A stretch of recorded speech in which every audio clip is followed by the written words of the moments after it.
Bismillahirrahmanirrahim. Assalamualaikum warahmatullahi wabarakatuh. Selamat pagi diucapkan kepada anda semua. Alhamdulillah hari ini 10 Oktober 2023 bersamaan dengan 24 Rabiul Awal 1445 Hijri bersama dengan saya Raja Sufia Raja Arif dan juga saya Munawar Azmi sepastinya akan menemani anda selama 2 jam ini untuk kami sampaikan kepada anda apa antara perkembangan terkini dalam dan juga luar negara, dan juga kita akan berdiskusi berkenaan topik-topik yang istimewa untuk anda bagi edisi hari Selasa pada hari ini. Dan seperti biasa penonton, untuk permulaan ini Sophie, kita akan buka ruang Selamat Pagi Malaysia dengan berkongsi kepada anda apakah yang utama di paparan berita ataupun di berita RTM. Sepastinya apa yang telah dizahirkan oleh Kebawah Duli Yang Maha Mulia Seri Paduka Baginda Yang di-Pertuan Agong Al-Sultan Abdullah Riayatuddin Al-Mustafa Bilal Shah, iaitu berkenaan dengan isu peperangan yang berlaku di Palestin pada ketika ini. Ya, dan antara perbincangan di sini, Kuasa Besar Pikul Tanggungjawab Henti Peperangan Seri Paduka Baginda Yang di-Pertuan Agong Al-Sultan Abdullah Riayatuddin Al-Mustafa Bilal Shah berpandangan masyarakat antarabangsa dan kuasa besar dunia khususnya wajib memikul tanggungjawab mereka untuk berusaha menghentikan pertempuran di Palestin serta-merta. Dan Datuk Pengelola Bijaya di Raja Istana Negara, Major Jeneral Datuk Zahari Muhammad Arifin berkata, perkara itu bagi memastikan keamanan serta kestabilan dan mengelakkan pertumpahan darah di negara berkenaan. Seri Paduka menzahirkan rasa duka cita dan gusar dengan konflik terkini di bumi Palestin mengorbankan ratusan nyawa di kedua-dua pihak.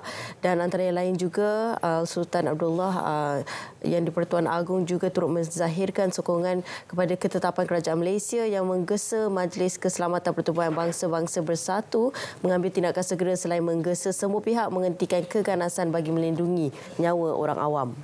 Dalam masa yang sama juga, Kebawah Duli Yang Maha Mulia Seri Paduka Baginda Yang di-Pertuan Agong turut menyeru negara-negara Islam, terutamanya kerjasama Islam OIC, untuk kita berganding bahu bekerjasama untuk kita menangani isu berkenaan Palestin ini. Dan sama-sama kita rakyat Malaysia, tanpa mengira latar belakang kita, rakyat Malaysia yang berbilang kaum, sama-sama kita bersolidariti untuk rakyat Palestin pada ketika ini atas peperangan yang berlaku, dan semoga segalanya dipermudahkan untuk saudara kita di sana. Dan juga hari ini kita ingin berkongsi kepada anda apa antara intipati yang telah disampaikan oleh Yang Amat Berhormat Perdana Menteri semasa persidangan Dewan Negara semalam, khususnya berkenaan dengan ekonomi madani, bagaimana ianya memperlihatkan satu kerangkuman yang menyeluruh, iaitu menyentuh berkenaan nilai manusiawi dan juga untuk memenuhi tuntutan keadilan yang lebih menyeluruh kepada masyarakat Malaysia.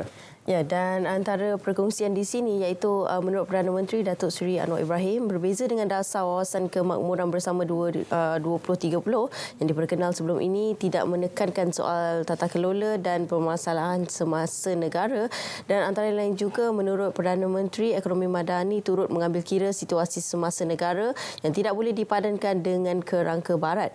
Sebab tu kita lakukan anjakan ini berteraskan nilai wawasan kemakmuran bersama dan tiada nilai tata kelola dan tidak diangkat permasalahan tempatan seperti apa yang berlaku di Malaysia. Ia hanya kerangka global. Ini antara perkongsian beliau ketika sesi soal jawab pada persidangan Dewan Rakyat semalam. Dan sudah pasti antara tumpuan kita adalah pada hari Jumaat ini, insya-Allah akan dilaksanakan pembentangan Belanjawan 2024 yang akan disampaikan oleh Yang Amat Berhormat Perdana Menteri. Dan sepastinya apa antara intipati-intipati utama sama-sama kita nantikan pada Jumaat ini, insya-Allah. Dan juga sebelum kita ke perkongsian selanjutnya, saya tanya Sophie lah, pernah masuk PLKN ke tak? Oh, tak. Tak pernah lagi? Tidak, pernah? Tak pernah juga. Tak pernah juga, okey. Tapi tak apa, ini merupakan satu kabar gembira. Sebenarnya satu kesinambungan daripada PLKN sebelum ini, kerana modul PLKN 3.0 diperkenalkan. So, pasti ianya berbeza, termasuk menjalani latihan di kem tentera seperti mana yang telah disampaikan oleh Menteri Pertahanan Datuk Seri Muhammad Hassan. Ya, dan antara perkongsian di sini juga iaitu beliau juga turut berkata kewajaran pelaksanaannya memandangkan PLKN berfungsi dengan baik dalam meneruskan ketatanegaraan khususnya kepada golongan belia. Apakah kita akan mengambil konsep seperti Singapura atau Korea? Tidak. Mereka ini bukan khidmat negara tetapi kerah tenaga. Jadi kita tak mau ikut mereka, tapi kita ada cara kita sendiri untuk diubah suai. Wah, saya kira ini antara satu tindakan yang cukup baiklah untuk anak-anak muda, untuk kita mengetahui apakah antara tindakan yang dilakukan untuk memastikan anda juga turut merasai pengalaman yang cukup berharga ni lah. Macam kita tak sempat menawar.